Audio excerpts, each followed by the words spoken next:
Hey guys, so today we're gonna discuss a few sample questions based on the fundamentals of average that we learned in the previous session. Before we go into the sample questions, there are a few formulae that we need to keep in mind for today's session. Average is equal to sum of all values divided by the total number of values.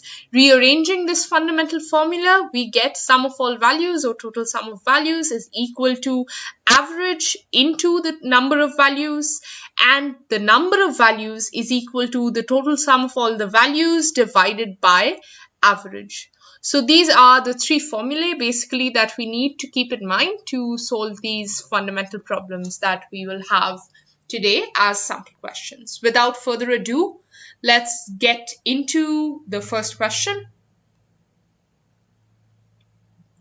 The first question is as follows. The average price of 80 mobile phones is rupees 30,000, which means 80 mobile phones which have different prices. The average of all of their prices is 30,000 rupees. If the highest and the lowest priced mobile phones are sold out, which means there is in this set a highest priced mobile phone, the most expensive mobile phone, and there is the cheapest mobile phone, and both of these are sold to customers. There are 78 remaining phones in this sample. The average price of the remaining 78 phones, all of their different prices, the average value of that is 29,500. The cost of the highest priced mobile phone, the cost of the most expensive one, is 80,000. This has also been given in the question. What we have to find out is what is the cost of the cheapest mobile phone that was sold. So there are 5 options that are given on the screen: 18,000, 15,000, 19,000, cannot be determined, and none of these. For anyone who would like to solve this question or any subsequent question by themselves and then refer their answer and tally it with the solution that will be given in the class, you can pause your video right here and go about solving your question. Meanwhile, we will move into the solution of this particular question. So this is how you basically solve this question. First thing that you need to find out is the total cost of all 80 mobiles, which you can find out by putting the necessary values in the equation for the sum of all values, which is 80, which is the number of mobile phones, multiplied by 30,000, which is the average, which works out to 2.4 million. So that essentially is the total cost of all the 80 mobile phones. After the sale of the 2 mobile phones as has been given in the question, the cost of the 78 mobile phones that are remaining is, again putting it in the same formula, 78 into 29,500, which is 2.301 million. So the cost of the 2 mobile phones that were sold would essentially be the difference between the total cost of the 80 mobile phones and the total cost of the 78 mobile phones, which is exactly what's been done. So you subtract 2.301 million from 2.4 million, you get 99,000 as your answer. This is your cumulative price of both the mobile phones that were sold, both the most expensive one and the cheapest one. We know that the most expensive one costs 80,000 rupees, which means that to find the value of the cheapest mobile phone, all we need to do is subtract 80,000, which is the value of the more expensive mobile phone, from 99,000, which is the cumulative value of both the mobile phones, and the answer that we get is 19,000. So everyone should get 19,000 as the answer. People who've solved it yourself, I hope your process and answer tallied with this particular solution. With that, let's move on to the next question. The second question for today would be the average income of Arun, Bala and Chitra is 12,000 rupees per month, which means that these 3 people, Arun, Bala and Chitra, have their own average monthly salaries that they earn. The average of all of those salaries is 12,000 rupees.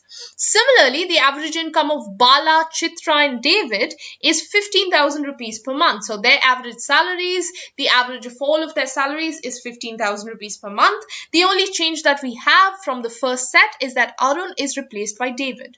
We also have a relation relationship given between the salaries of Arun and David, which says that David essentially earns twice as much as Arun does. So we have to find out what the average salary of Bala and Chitra is, which means Bala and Chitra earn a certain amount of salaries. What is the average of their salaries? So that's what we need to find out. There are again 5 options: 15,000, 20,000, 14,500, 13,500, and none of these.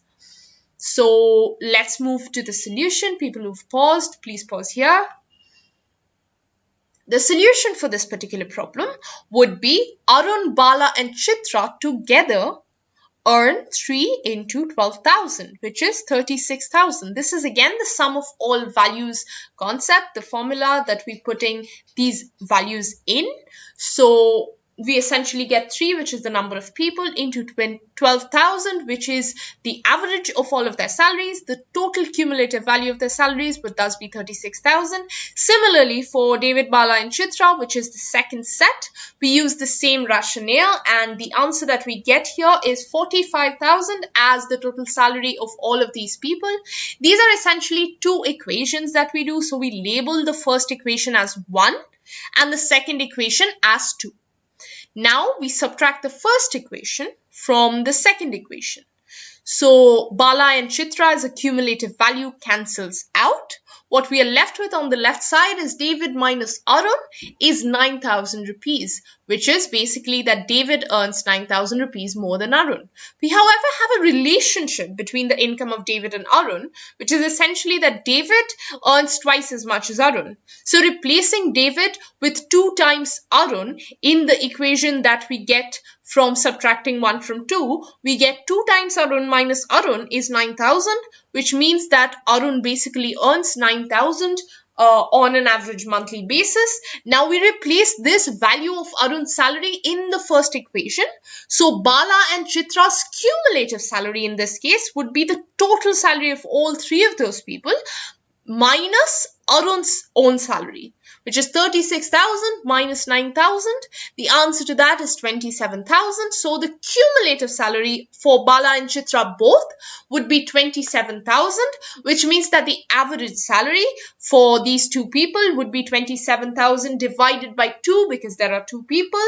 And the answer to that would be 13,500, which is essentially the solution to this particular question. Let's move on to the next problem. Question 3. The average age of boys and girls is 13 and 16 years respectively, which means there's a class, there's some boys in the class, there's some girls in the class.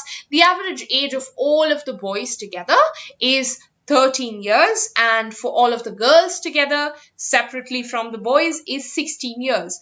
We also know that the average age of all of the students, including girls and boys and everyone in the class, is 15 years.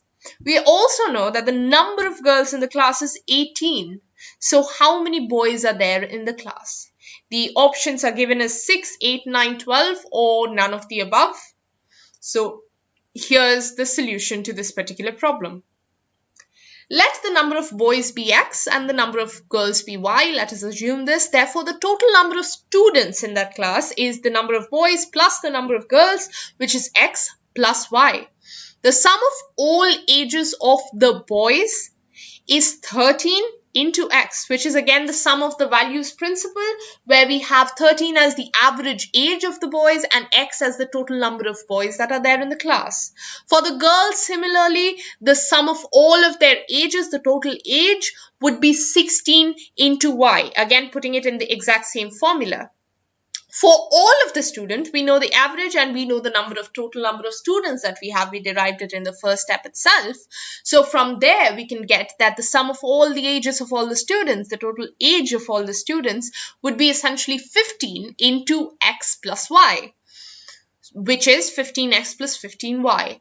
We also know, however, that this particular total age of all the students would be the total age of the boys plus the total age of the girls. The separate components would essentially add up to give you the total age of all of the students. So we equate the 2 sides of the equation. We basically say 15x plus 15y is equals to 13x plus 16y. By solving that, we get 2x is equal to y, which means there are twice as many girls in the class as there are boys in the class. So y is given as 18 in the question itself, which means that the number of boys in the class, which is x, is equal to y divided by 2, or half of the number of the girls, which is 18 by 2, which is 9. So there are 9 boys in the class. That's how you solve this particular question. Let us move on to the next question for the day. This is the penultimate question. The average salary of the entire staff in an office is rupees 250 per month, which means the entire staff earns different salaries. The average of all of their salaries, their monthly salaries, of course, is rupees 250. We also know that the average salary of officers is 520. So if we take the officers separately, the average of all of their salaries is 520.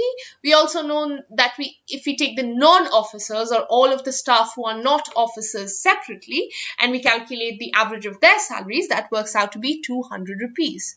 The number of officers that are there in this office is essentially 15. So how many non-officers are there in this office? That is what we have to find out. The options are given as 823, 81, 87, 56, and 62.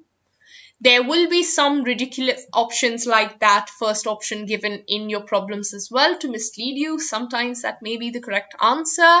Sometimes that may be a completely misleading answer. In this case, let's see what happens to this particular problem.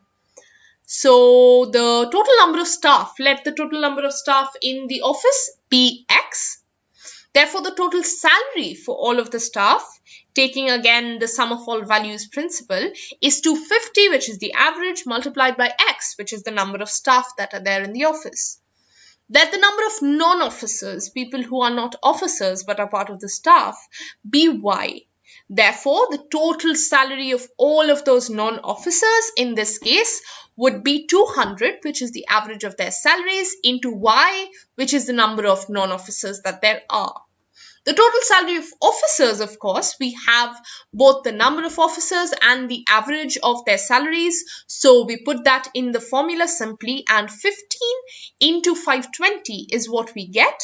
15 again is the number of officers, 520 is the average of their salaries. So the total salary for them is 7,800. Now, we can assume that these officers and these non-officers, the total salary of them both would essentially add up to the total salary of all of the staff that are there in the office, right? So equating two sides of the equation, we get 7,800, which is the total salary of the officers, plus 200y, which is the total salary of the non-officers, is equal to 250x, which is the total salary of all of the members on staff. We know that the number of non-officers is x. We know that the total number of non-officers in this case is y. So the value of y essentially would be x equals y plus 15. Now, why will that be? Again, going back to the fundamentals, y is the number of non-officers, 15 is the number of officers, so the total number of staff would essentially be officers plus non-officers. So x equals y plus 15. Replacing this value of x equals y plus 15, replacing x by y plus 15 in the previous equation, in the equation in the exact previous step, we get 7,800 plus 200y equals 250y plus 3750. Solving for y, we get y equals 81. So the number of non-officers on the staff is essentially 81. Here we can conclude that the 823 value was clearly given as a misleading or absurd solution. There is no need to be distracted by such values. Just solve the problem and the correct answer will reveal itself. Do not try to do guesswork. It usually does not pay off very well in these kinds of straightforward problems. For the final problem of this day, we will have a little bit of an alternative method, but first let's see the question on how to solve it in the normal method itself. So the last question of today is the average weight of 8 staff is increased by 3 kgs when one of them, whose weight is 50 kgs, is replaced by a new staff. The weight of the new staff is 50, 64, 76 or 74 kgs. So essentially the problem is that there are 8 staff, they have a certain average weight, and they have one staff member who is 50 kgs. This particular staff member leaves and another staff member takes their place. So the total number of staff remains the same, remains 8, but the average weight of them goes up by 3 kgs. So essentially, first thing that we know is this new staff must weigh more than the old staff. How much more does he weigh? What is his weight? That is what we find out in the solution itself. So first, going by the normal method of problem solving, let the total weight of the remaining 7 people. So keeping aside the person whose weight is 50 kilogram or whoever the replacement of that person is, the total weight of the rest of the 7 people, the rest of the 7 staff who do not change, let that be x. Assume it as any variable that you want. Therefore, the total weight of all of the staff, the cumulative weight of the staff before the change, before the swapping out of employees, is x plus 50. After change, total weight is x plus y, where y, let's say, is the new person's weight. It's an arbitrary variable that you can assume as the new person's weight because it's not given in the question. So we will work towards a value of y. Again, average weight after change minus average weight before change is equal to x plus y, which is the total weight after change, divided by 8, which is the number of people who are there on the staff, which does not change in either case. So the average weight after the change is essentially x plus y divided by 8. Subtracting from this, you take the average weight before the change.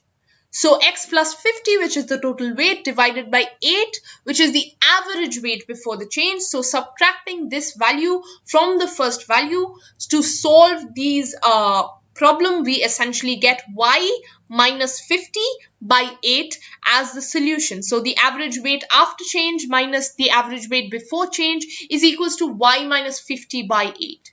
We also know, however, that the change in the average is an increase of 3 kgs, which means that this change that we found out in this step, y minus 50 by 8, should be equal to 3 kgs. That is exactly what's been done. Equate y minus 50 by 8 equals 3. So work for y. The answer for y comes as 74.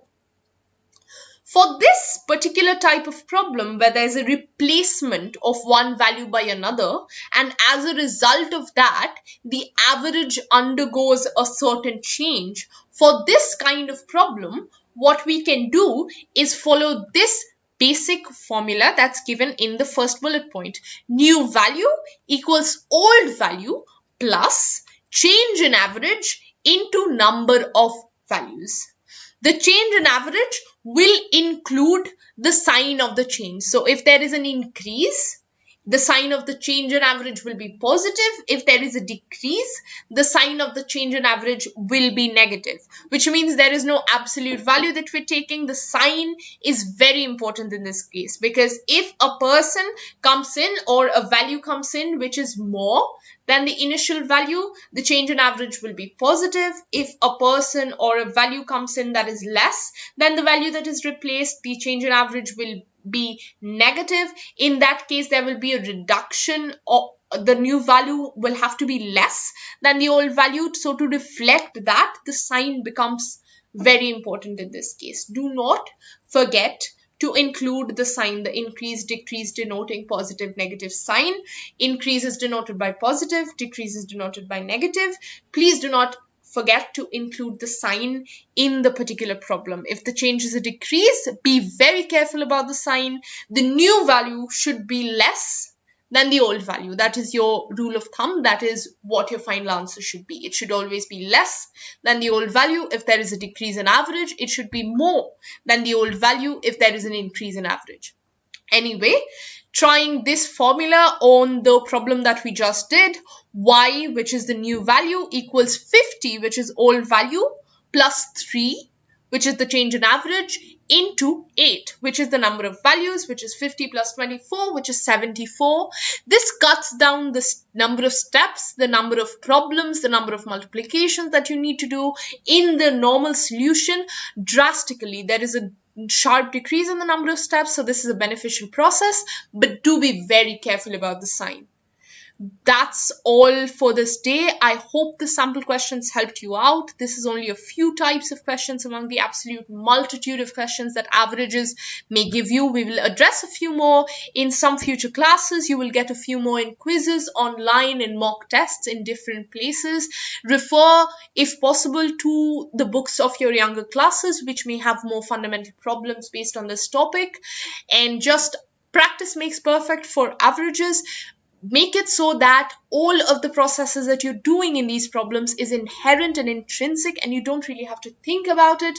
The moment it becomes almost instinctive, you have essentially conquered average. You will have no issue at all with averages, and I'm sure you will be able to solve any average problem that is given in your final paper of any law examination in a time that is much shorter than you might have anticipated or might anticipate even now. So moving forward, that's going to be our plan. Practice makes perfect. Today is the end of the class here. Let us end the class here. I will see you in the next session.